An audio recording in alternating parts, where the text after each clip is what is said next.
Okay, and we are recording. I'm here with Father John Whiteford out of Spring, Texas. How are you doing tonight, Father? I'm doing good. How about yourself? Doing okay. It was a long day at work, but we got through it, and you know we're doing our thing now. Right.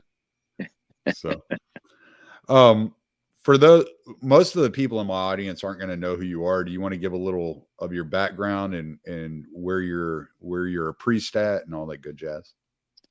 Well, I was raised Nazarene, which is a type of evangelical Protestant associated with Methodism historically, and became Orthodox in 1990 after reading the Fathers of the Church and discovering that I wasn't in the same church as they were. And I've got a parish in Spring, Texas, St. Jonah Orthodox Church, and I've been a priest since 2001 and a clergyman since 1995. And I met Father Joseph a few weeks ago, Father Joseph Honeycutt a few weeks ago, and I attended his Lent retreat that he had where Father Josiah spoke, and then I went back last Sunday, or not last Sunday, it was a Sunday before last, and attended liturgy there. And my parents live not that far from your parish. And they actually joined me and attended their first liturgy at St. Joseph's. So it's a cool. Tight-knit community. It's really cool. Like when you start diving in and you realize who knows who and how close all these connections are. Yeah, Father Joseph's been a friend for a long time. His son is my godson, so we've known each other a long time. That's really cool. Yeah. So, well, the reason I asked you on is I wanted to talk about the monks in at Lavra and the Kiev Caves and about what they're going through. Other than the update you put on there this morning, I haven't seen any other updates, though I've been looking periodically throughout the day trying to see if I could figure out what's going on. I had talked to Jim Jotras a few weeks ago, well, a couple of months ago, and we dug in a little bit into how the CIA through their agent Jack Devine, and then had worked in Ukraine, and how Patriarch Bartholomew had operated within Ukraine. So I want to kind of touch on all of these things and kind of intermingle the entire conversation if we can. So yeah, just kind of give us an update or a background of what's going on in Kiev with the monks in Kiev and what the U.S. has to do with that at the moment. Well, to give some of the background, the Patriarch of Constantinople, who resides in what is now known as Istanbul, but historically was Constantinople, has been put into a bad situation by the fact that the Turks conquered the city of Constantinople in the 15th century, and the Orthodox population of Asia Minor was mostly kicked out of the country after World War I. There was an attempt by the Greeks to liberate the Greek population of Asia Minor because the Turks were on the losing side of World War I, and the Greeks were with the Allies. So they thought now was their chance, and they started a war with Turkey, but it didn't end well because the Ottoman Empire broke up, but Ataturk established the modern state of Turkey and was successful in defeating the Greeks. And not only did he defeat the Greeks, he didn't go back to what the status quo was prior to the war. He kicked almost all the Greeks out of Asia Minor. So that's one of the reasons why you have so many Greeks scattered around the globe, is you had all these Greeks that were living in Asia Minor, what is now Turkey, that had to find somewhere else to live, because if they had stayed put, they'd have been killed, and a lot of their relatives were killed. And so anyway, Constantinople, the Patriarch, was in a weakened position, and so rather than trusting in God or maybe just moving somewhere else, like the Patriarch of Antioch did, he various patriarchs have looked towards foreign alliances as some means of preserving their position. And before World War II, they mainly were looking to the British, but after World War II, they started looking to the United States. And so essentially, the Patriarch of Constantinople has been a vassal of the United States since the 1940s. And if the U.S. State Department has an interest in some issue, they do what the U.S. State Department wants them to do. And what's gone on in Ukraine has been historically part of Russia. It's actually where Russia began. When you talk about the baptism of the Rus, which happened in 988, that happened in Kiev, and so the Russian people originated from this area. And for historical reasons, the Mongols invaded. They destroyed most of what Kievan Rus had been. But you had Russians that went and settled into the forest of the north that were able to fare better under the Mongol period. And then eventually you had Western powers that at various times occupied or controlled Ukraine. Long story, but Ukraine, the current state of Ukraine is composed of mostly areas that historically were part of Russia, but also some areas that were mostly connected to Poland or Hungary, and which at the end of World War II wound up being cobbled together into the Ukraine, the SSR, or the Soviet Socialist Republic. But then when the Soviet Socialist Republics broke up, it became an independent country. And so the West has been trying to carve off Ukraine and set it at odds with Russia ever since, because they see that as a way of neutering Russia. And so there are theological and ecclesiological issues that the Orthodox people care about, but the United States government doesn't care about any of those things. They just want to hurt Russia, and it doesn't matter how they do it. And so causing a schism in the Orthodox Church is small potatoes to them. They don't care. So they put the Patriarch of Constantinople up to the job of recognizing schismatics in Ukraine as being the legitimate church and essentially establishing an alternative church to the historic church in Ukraine. And once the war heated up in 2022, the Ukrainian government has really put the screws on the legitimate church, although they were already persecuting the legitimate church prior to that. The United States government backed a coup in 2014 that overthrew the lawfully elected government, which was not totally pro-Russian, but certainly was sympathetic with Russia.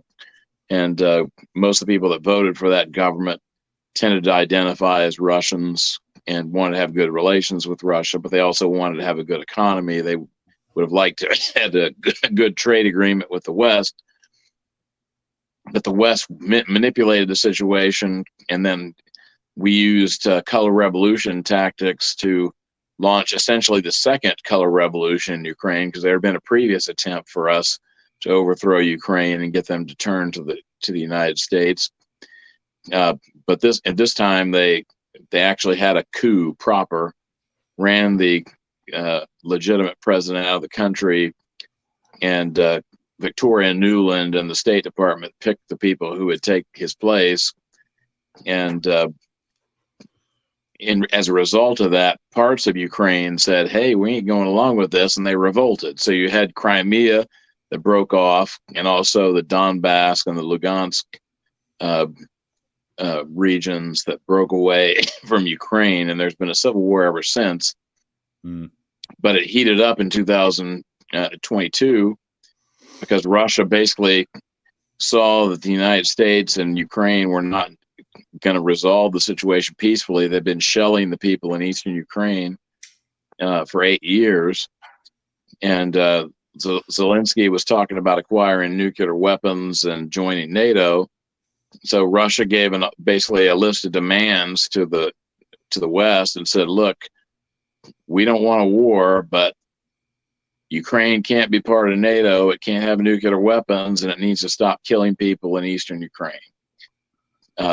Basically, what the West told Russia was, you'll get nothing and you'll like it. And Russia decided that they didn't like it, and they went ahead and they intervened militarily, which the United States wouldn't have waited 8 years to have done in the first place. Right. And so there's been a war going on that's at a different level now.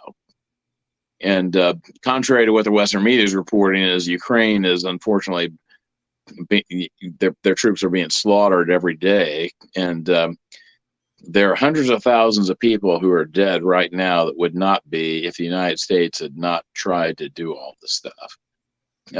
So that's related to what's going on, but the church situation is a little bit different because the church in Ukraine actually condemned the invasion. Metropolitan Onufry was calling for peace, and they've supported the Ukraine in terms of defending the country. Their laity are comprising a large portion of the troops that are fighting for Ukraine, and yet they're being treated as if they're traitors and enemies. And from a military perspective, it doesn't make much sense that Zelensky would want to alienate a large portion of his own population when he's in the midst of a military struggle that could result in him being hung from the highest tree. But the United States government is really calling the shots, and I think that they're the ones that are pushing this. So they are pushing for a schism. Earlier in the month of March, the Ukrainian government announced that it was terminating the lease that the legitimate church had on the Kiev Caves Lavra, which is the most important monastery. It's a huge complex, which also includes a seminary and a theological academy. Also, they're publishing, all kinds of stuff is housed on this land. They told him, you got till March the 29th to get out. And that was yesterday. So we've already had a day pass, and there's a bit of a standoff because thousands of people have gone to the monastery to defend it, and the Ukrainian government is apparently not yet ready to send the troops in and start beating people with clubs and forcing them out. So we don't know what's going to happen. But the Kiev Caves Lavra is almost 1,000 years old, and it's the most important monastery in Ukraine, and one could argue that it's the most important monastery in the entire wider Russian church. And so it's a big deal to those of us who are Orthodox. And we're trying to encourage people in the West to contact their representatives to put pressure on the Ukrainian government not to go forward with this. Even the Pope has spoken out against this, but Patriarch Bartholomew of Constantinople has not uttered a peep, to my knowledge, about this. He's not said anything about kicking all these monks out. And mind you, in December, the Ukrainian government already had told the legitimate monks of the Kiev Caves that they could no longer use the largest church in the monastery. And the head of the fake church, Epiphany, as I like to call him, Epiphany, if you want to call him by his proper name, served there. He served there 3 times since December, and they had to bus people from out of Kiev so that they would not be embarrassed by how many people showed up for this. And if you know anything about Orthodox monasteries, they do daily services. So to only have done 3 services since December shows that there's no monastery that's waiting to take over for when they kick all these monks out. The fake church doesn't even have, if they took all the monks from everywhere else in Ukraine and put them in Kiev, they would still not have enough monks to replace the monks that they're kicking out. So they don't have the monks, they don't have the people, they just have the U.S. State Department and other Western powers backing them up. But they're a total phony baloney, plastic banana, fake church. And if you're wondering why there's a lease on the Kiev Caves, this goes back to the Soviets, because this was church property before the Bolshevik Revolution. When the communists took over, they made it state property. They kicked all the monks out. The monks were allowed to return, but it was still treated as state property, but they were given a lease by the government in Ukraine. And had the government that was overthrown in the coup that we launched been in power long enough, they were talking about just giving the property to the church because they were really the rightful owners of that land in the first place. But since that didn't happen, that's why we're in the situation. There was in that thread that you had shared this morning, there was mention of, I want to say his name was Omri, Father Omri, who was a monk, and he joined the schismatics and was given the title of abbot over the schismatic monks. So from what I understand, what they did is they set up a parallel monastery across the street, Which has no monks. Yeah, it has one. It has one monk. This Judas that left his lawful bishop. Right. Yeah. And so are they trying to get the monks to join the new monastery, or are they trying to run the monks out and take over the old monastery? I was a little confused. I think that their wish would be that they would have a sizable portion of the monks who would go over to the schismatics. As a matter of fact, there's good reason to think that Patriarch Bartholomew was lied into believing that when he established the fake church, that a large portion of the legitimate church was just chomping at the bit to join this fake church because they wanted to be independent of the Russian church. And it didn't happen. So I think he was probably bamboozled, although I don't know if he had done anything differently, because he basically has to do what the United States State Department tells him to do anyway, because they fund him and provide him some political cover. And Constantinople is living under the Turkish government, which is very anti-Christian. It is a difficult situation to be in. However, the Christian way to handle that kind of a situation is not to persecute fellow Christians so that you can preserve yourself. Right. Yeah. Well, and I saw after his deal in Ukraine, he's gone to, was it Lithuania? I saw that he was setting up a parallel system. He set up a parallel church in Lithuania. He's already done it in Latvia. And he did it in Estonia back in the 1990s. So he's had a bad habit of doing this kind of stuff, and he's been causing division ever since he was made patriarch, and his predecessors were causers of division. Back in the 1920s, the Soviets set up an alternative church to the legitimate church in Russia that was known as the Living Church. And these, they didn't create this church out of thin air. There were modernists in the Russian church that wanted to do modernist kind of stuff, and they saw this as an opportunity. They wanted to allow bishops to be married. They wanted to allow priests who were widowers to be remarried. And back in the days when you had a lower quality of medical care for women who were giving birth, it was a lot more common for a priest who was married to be a widower. But the Orthodox tradition is that when St. Paul says that a priest is to be the husband of one wife, that doesn't just mean one wife at a time. That means that a priest is only to be married once. And so, according to the scriptures and the canons of the church, a priest can't get married a second time. But they wanted to allow that. And they also want to do a lot of other things, like shorten the services, get rid of the fast. So they were liberals. And they established this fake church. And the Patriarch of Constantinople entered into communion with this fake church and recognized them up until the day that they ceased to exist because their last bishop died off, because the people in Russia did not recognize them. They would refuse to go to their churches. They refused to support their priests. And eventually they dwindled until the very last bishop died. And most of the priests actually went back to the legitimate church, and they were required to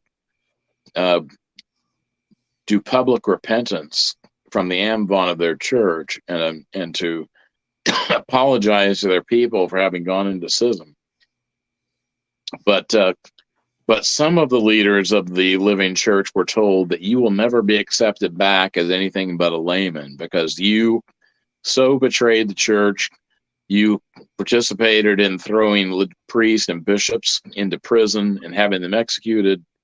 You cannot serve as a clergyman if you come back. And the last bishop was one of these people. And so he lived under the delusion that he was the Metropolitan of Moscow until the day he died, but there were no more people left. And then Constantinople kind of tried to forget that they had ever gone into communion with that group, and then was acting like they were still in communion with the Russian church. And the Russian church was under such difficult circumstances under the Soviets that they basically let it go, assuming that this would never be an issue again. But we're essentially seeing a replay of what happened in the 1920s right now, where they're recognizing renovationists and modernists. And renovationists and modernists that would make the living church look conservative by comparison, because Epiphany is okay with, playing footsies with the LGBTQP people, because that's what it requires to get the support of the United States. And basically they're concelebrating with the Unions, so that they're way down the road towards the Church of the Antichrist. They're not anything like Orthodox, and that's what the Patriarch of Constantinople is supporting. Yeah, I think we're with the culture of the West here in America.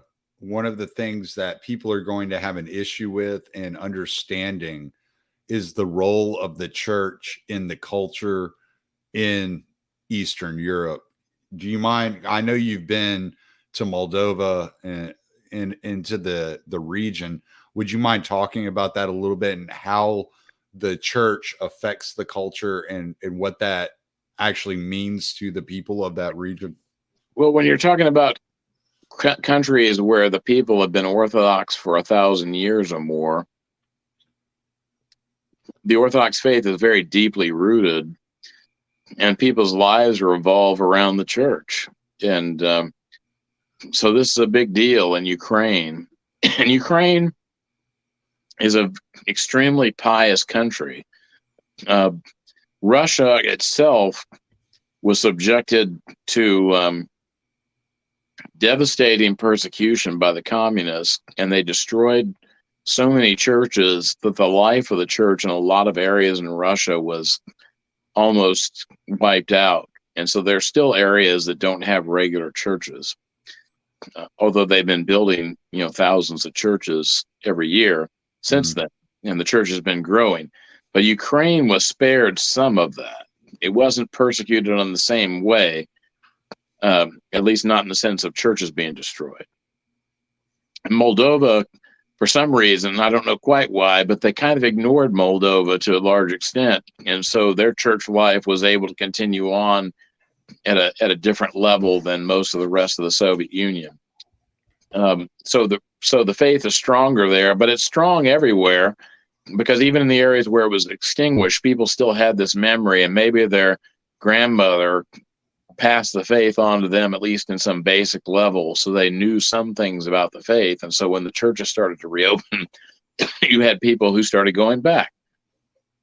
And so this is a big deal. And to go cause a schism in a country like Ukraine, it's dividing the country down the middle in many ways, and particularly, if you think Ukraine is a persecuted country that's being picked on by the big Russians and you want them to win, you ought to not be happy that the United States is forcing a schism down their throat that is weakening them at a time when they need to be united if they're going to have any chance of coming out of this in any kind of a positive way where they actually still are a country.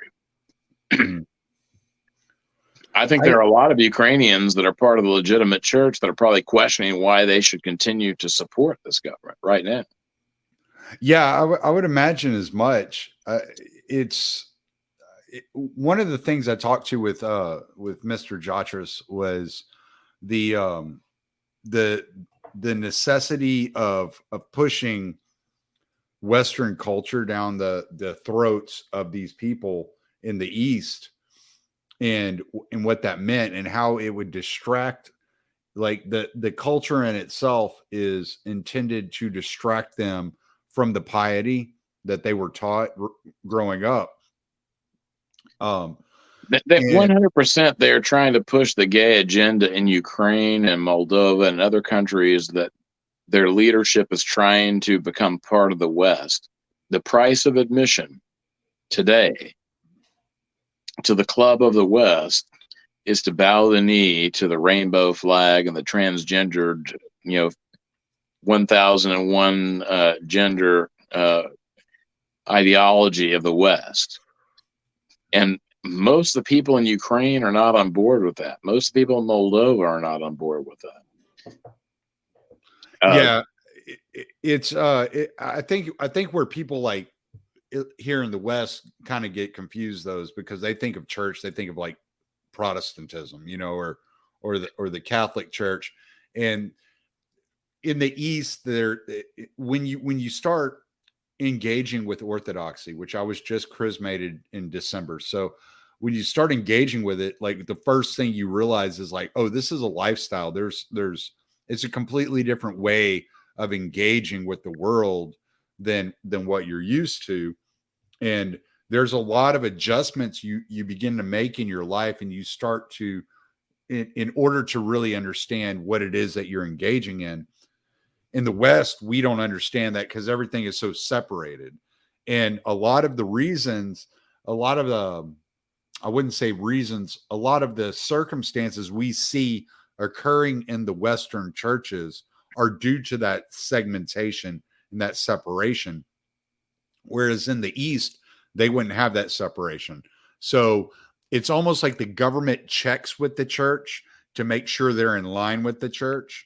But the church isn't necessarily ruling the government. Yeah, in the Orthodox world, the church has never been in a position to tell the government what to do about anything that had to do with anything other than the faith. But it's been a strong player in the life of the society. That's in contrast to the West, where during the medieval period, especially, the Pope really could tell a country what to do. And if the Pope was unhappy with the king, he could essentially, use his power to overthrow. That's not the way the Orthodox East has worked, but the church was certainly a significant force, and people took it seriously, and the rulers took it seriously. Right. So there was this idea of what's known as symphonia, where the king had a God-given responsibility to rule his kingdom, and he was anointed by the church. So he had a role, and it was a role that was connected to the Orthodox faith, but his role was viewed as being separate, but not, distinct, I should say, but not totally separate from the church. And the church had a role that was distinct, but not totally separated from the government. And so the church job was to inform the king or the czar or the emperor as to what they should be doing in terms of religious matters. But the emperor or king or whatever had their job of living, establishing a kingdom where the people were trying to live a Christian life. Now, not all of these rulers did this very well, but some of them did. And that's the ideal that the church has always tried to encourage, is a pious king who ruled his country well and promoted piety. That was the ideal government. Right. Yeah, and that's why this is, with the Kiev Caves, it's such a big deal. And that's what I kind of want to drive home to people, that this is a big deal because it matters in the scope of things and the way that politics operates in Ukraine and Russia. The the role of the church matters. And so if they're ushering in a more modern liberal ideology and theology through the new church, then and pushing out the kind of the traditional church that's been there for 1,000 years, ultimately what they are doing is they are creating not only divisions within society, but they are pushing degeneracy within society, and they're looking to break down that society to be submissive to the United States. Right. Yeah, the United States, they really don't care anything about Orthodox theology. They just want to have people who are compliant to what we want them to do. And so if they have to cause a schism in Orthodoxy on a scale that hasn't been seen for, almost 1,000 years, that doesn't bother them because they don't care. But we do. The Orthodox Church is decentralized, but it's been united, and it matters to the whole Orthodox world. And you've had Orthodox local churches all over the globe speaking out against what's going on. But so far, the Ukrainian government, I can't say that they're not listening, because if they were totally ignoring world opinion, I think they would have already sent the police in with their clubs and they would have taken the monastery over. Mm-hmm. So there's at least some hope that maybe they're going to be shamed into backing off. But I would encourage everybody who listens to this video to contact your elected representatives. You've got a congressman, you've got 2 senators, and don't accept from when you talk to their representatives in their offices, don't accept this, well, he's not on the right committee or he can't do anything. If my congressman is Dan Crenshaw and his aides told me these very things, he's not on the right committees to do anything about this. And I told him, well, he's a congressman of the United States and a somewhat prominent congressman. And if he called up the ambassador from Ukraine to the United States and he said, I'm not going to continue to support funding your war effort or your government if you continue to do these anti-religious acts in Ukraine, I'll guarantee you that Ukraine would pay attention, because they're totally dependent on the United States right now. Yeah. So if anybody tells you they can't do anything and they're a congressman or they're a senator, they're full of crap. They're lying to you. They can do it. And it wouldn't take probably very many senators or congressmen to call up the ambassador from Ukraine to the United States and tell them those things before Ukraine would start getting worried, because they already know that their vote margins to get more funding are narrowing. So they can't afford to lose very many votes.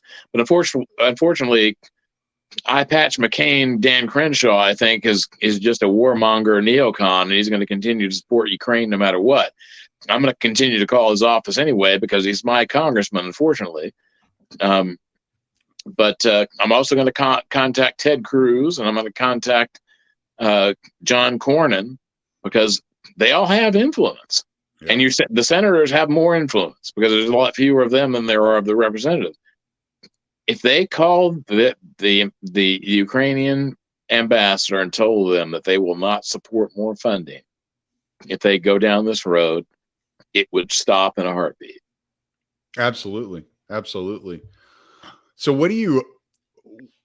how do you see this going? Because I know that the monks received permission to be martyred and to stand their ground.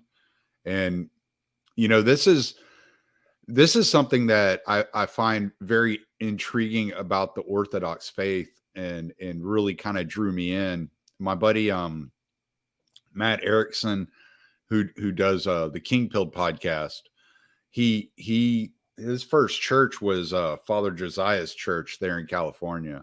Yeah. And when he was looking at moving to San Antonio, he went to Father Josiah for to talk about that and to get some wisdom and counsel on what he should do. And Father Josiah said, Orthodox don't run. We stand our ground. and we stay with our communities, and that's where martyrs come from.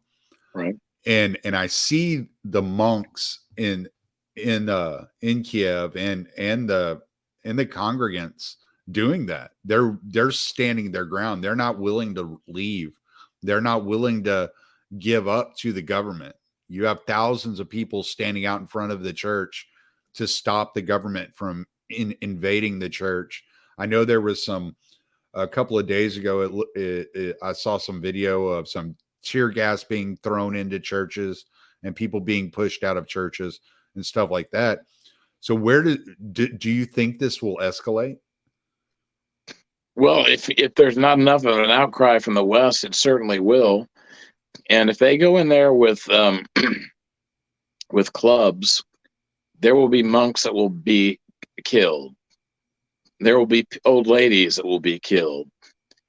During the Soviet period, the old ladies were the bravest people that supported the church. And when people would be afraid to go into the church, other than maybe to quickly light a candle and then to run out so they wouldn't be identified by the KGB, it was the old ladies that kept the churches going. And those old ladies are not going to go quietly. So yeah, you're gonna have martyrs if this goes down that road. The thing is, being a martyr is a glorious thing to be embraced. The church teaches us that we're not supposed to seek martyrdom, so it'd be wrong to try to become a martyr for no good reason when you could avoid it. But in a situation like this, that's why the monks got a blessing. They got a blessing. They were told, look, if you don't want to leave, you have my blessing to stay until you're killed. Yeah. Well, that's what will likely happen.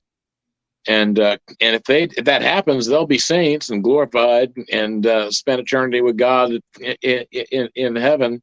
So it'll be great for them. But on the other hand, we as bystanders have an obligation as Christians to defend those that are being persecuted by evil people. Right. And so we have to speak out so that we're not complicit in their martyrdom. And our elected representatives need to know that this matters to us and that they're complicit in the martyrdom of these monks and old ladies that's getting ready to happen if they don't do anything, and that we're going to hold them accountable. I will not vote for Eye Patch McCain if he doesn't say something about this. I will leave that box unchecked going forward, and let a Democrat get elected if that's what it takes to teach him a lesson.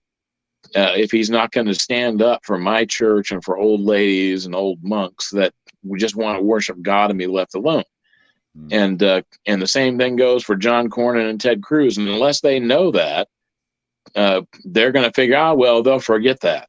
But by election time, these people don't have any choice but to vote for me. Well, we do have a choice, and we may not want to vote for the pro-abort, pro-sodomy Democrat, but maybe we just won't vote for you. And maybe you'll lose because we won't vote for you. So put that in your pipe and smoke it. Eye Patch McCain.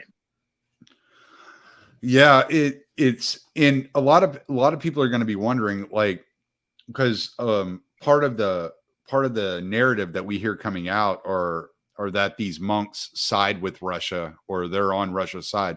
What people don't realize is many of these guys, these monks they're in the monastery, they're not political at all.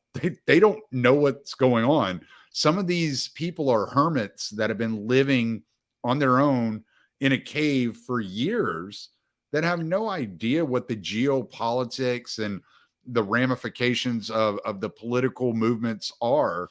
And they could care less. They're interested only in furthering their relationship with God. They are not interested in getting involved in the geopolitics of the day. Yeah, the monks are not watching the news and they're not checking their iPhones to see what's going on. They're just there to pray. And I'm sure that among the monks, there might be some that have sympathies with Russia versus, in this war. But there are a lot of the monks and a lot of the bishops that think that Russia shouldn't be involved in it. The thing is, those are entirely different questions. And if Ukraine was a free democratic country, people would be entitled to have their own opinions. But yeah, because that's what we're told, is that this is, a fight for democracy and freedom. But Zelensky banned all the opposition parties except for the neo-Nazi ones. And that's a fact, and you can check it out. And people will say, well, Zelensky's a Jew, so how can you say that the Ukrainian government is pro-Nazi? Well, there were Jews that worked with the Nazis to put Jews into concentration camps. I think Zelensky probably was sincere when he got elected. He said he was going to try to end the war in eastern Ukraine. And had he done that, we wouldn't be here. But I think once he got to his office, that he was probably told that, hey, if you don't want a bullet in the back of your head, you better do what we tell you to do. Yeah. And alternative A is if things go badly in Ukraine, you can retire to Florida in a multi-million-dollar mansion, and you'll be taken care of for the rest of your life. And if you don't do what we tell you to do, you're just going to be shot in the back of the head. Well, apparently he's taken option A out of those options. But what he promised before all this happened was that he was going to end the war in eastern Ukraine. Well, he went to eastern Ukraine. There's video of this. And he was telling these neo-Nazi militias, hey, I'm your president. I'm telling you to stop firing on the people of eastern Ukraine. And they basically told him, screw you, we're going to do what we want to do. And he didn't have the power to do anything about it because Ukraine was installed by neo-Nazi thugs.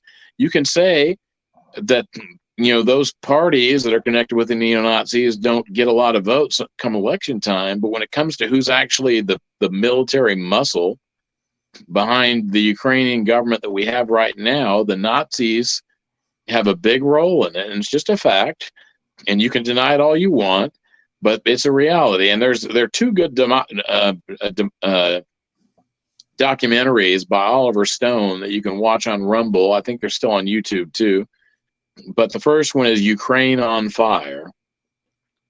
And I can't remember the name of the second one, but if you look for Oliver Stone, you'll find it's something like Ukraine, Revisited or something like that.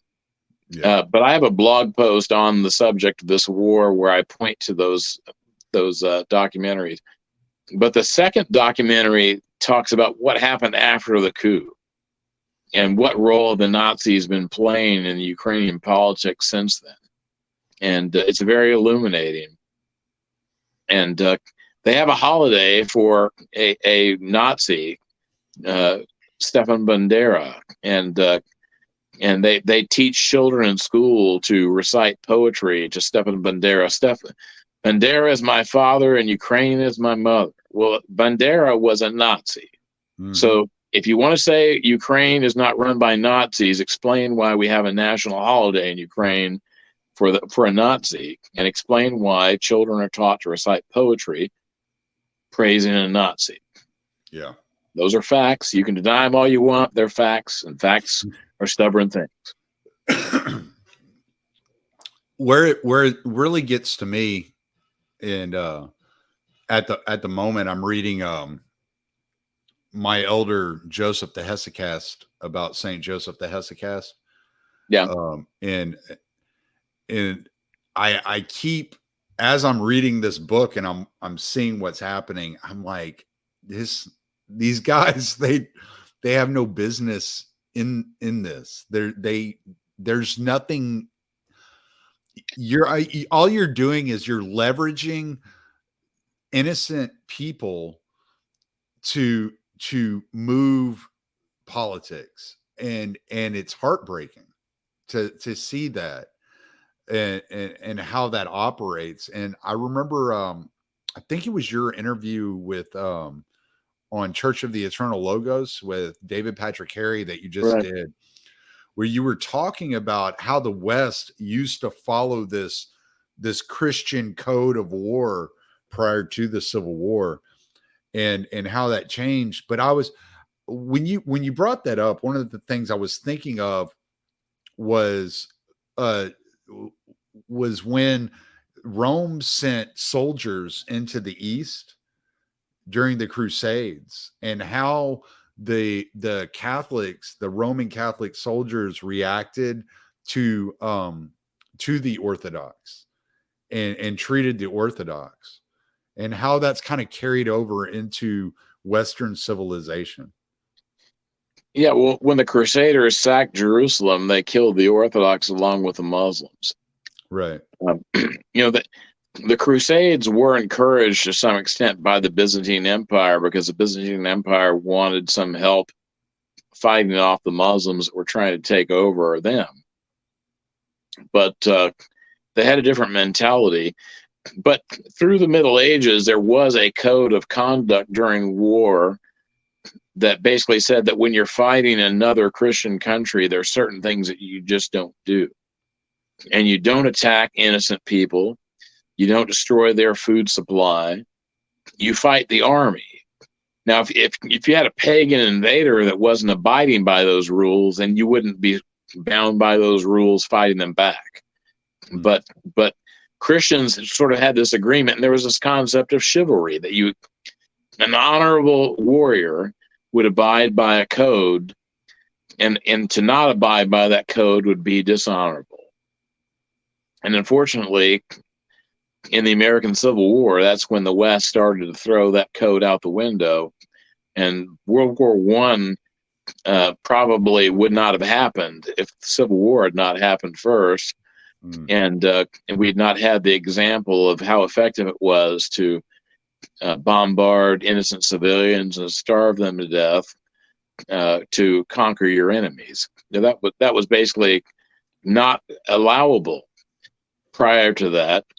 And when you look at the conduct of the British when they were fighting against the Americans during the American Revolution, they treated Americans far better than the Union Army treated Southerners during and after the Civil War. So these are shameful things. And if you think dropping atomic bombs on cities is a bad thing, that would not have happened if this code had not been thrown out the window, because there was a time when that was considered to be a shameful thing. But once you go down the road of figuring that civilians are legitimate targets, then you can talk yourselves into bombing cities with atomic weapons. Do you think that the monks are completely like, and I know there's a segment of them that have stepped out and made comments, but do you think that the entire monastery knows exactly what's going on and the threat that is being leveled at them? I think that they all have to have some awareness of what's going on, because they know that their life is in jeopardy. And last night, the laity that came to protect the monastery spent the night in the monastery, because they wanted to make sure that the police wouldn't come after they left and kick the monks out. Yeah. So all the monks have to be aware that that night was not like other nights, to paraphrase a scriptural line there. That was a different kind of a night. Yeah. Now I saw a story earlier whenever I was doing a Google search, and it was talking about one of the monks of the caves who's been a hermit, and this story was released probably 7 years ago, and he had been a hermit in that cave for like 19 years or something like that. And I'm just thinking about guys like that, and I'm just like really, I mean, it's as bad as going after women and children, really, in my opinion. These are completely peaceful people that have, most of these guys don't even step out of their cell unless it's to grab a piece of bread or to, engage with liturgy. These monks pose no threat to the Ukrainian government. And if they just left them alone, they not only would pose no threat, but the Ukrainian church has actually been raising money to provide assistance to Ukrainian troops. And, they're not arming them, but these troops are their parishioners.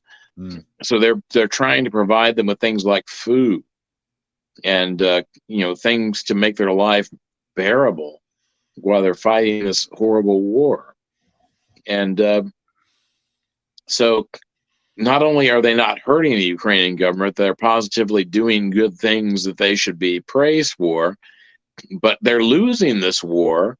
They're lying, and the media is lying to everybody about how the war is going, but they're losing this war. And when you're losing the war and you can't really kill your enemy, killing people that you can kill starts to feel pretty good if you're an evil, soulless person. And this war is so horrible. You mentioned that I went to Moldova last year. When I was in Moldova, I got to see village life in Moldova. Moldova is right across the border from Ukraine. It was a former Soviet republic. I've never been to Ukraine, but I'm quite positive that the villages in Ukraine were not significantly different than the villages in Moldova. Right. And to imagine these innocent farmers that are trying to live a peaceful life, most of them don't own cars. They're just growing crops, trying to make a living, put food on the table for their families, go to church, and to have their village be destroyed, their whole lives destroyed. You have to be an evil person to do things that would make that to happen. And that's what the people in our government have done. We've got a bunch of pencil-neck geeks that don't know anything about the situation, but they think they're moving pieces on a chessboard, and they're hoping to somehow hurt Putin, when in reality they're just getting a bunch of people killed to the tune of a couple 100,000 already on the Ukraine side, not to mention the millions of people who've been displaced and their lives totally uprooted, and many of these villages will never be the same. If this war ended tomorrow, these villages will never be the same. And to want to see that happen, you've got to be a soulless, evil person. And I just hope that these people wake up, that they're brought to repentance, and that they start changing their course. Because, the wrath of God is going to be on those responsible for this. But what I would say is God's judgment is now going to be on Zelensky for allowing these things to happen. It's going to be on the United States, probably more so, because I don't think Zelensky really wanted all this stuff to happen, but the United States government did, and we tolerate this government doing these things. It's almost like I'm sorry, Father. I was just going to say it's almost like Zelensky has taken the role of Pontius Pilate. Yep. Yeah, probably he would like to wash his hands about now, because I don't think that he really wants to do these things. He actually, from all accounts, got along well with Metropolitan Newfree every time he's met him. He's a native Russian speaker who doesn't speak Ukrainian all that well, but tries to pretend now that he doesn't understand Russian and needs a interpreter when someone's speaking Russian to him. These people are, such phonies. They're such LARPers. But the devil is the father of lies, and they hate the truth. And he is unfortunately gone down that road. I just hope that I hope that he's shamed at least into doing the right thing before it's too late. I just keep coming back to the whole culture thing, and I look at I was thinking about I can't think of her name, the lady who was interviewed about the 500,000 children in Iraq that died. That worked for the Clinton administration, and she's like, "Yeah, we think the price was worth it." And I think that was Madeleine Albright that said that. Yes, it was. She was a Jewish woman who the Serbs actually protected and kept her from being killed by the Nazis, and she oversaw our war against the Serbs, and so.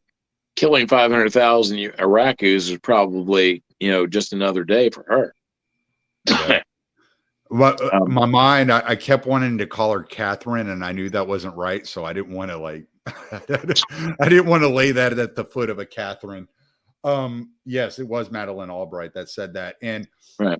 whenever I look at the U.S. foreign policy, one of my good friends is Scott Horton. And so I get plenty of earfuls about U.S. foreign policy and exactly what's going on overseas from Scott. And it's they have that idea that the ends justifies the means. If it furthers what is colloquially called the New World Order, which we've heard called any number of things, whether it's the New World Liberal Order, the New World Economic Order, however you want to like paint that picture, Right.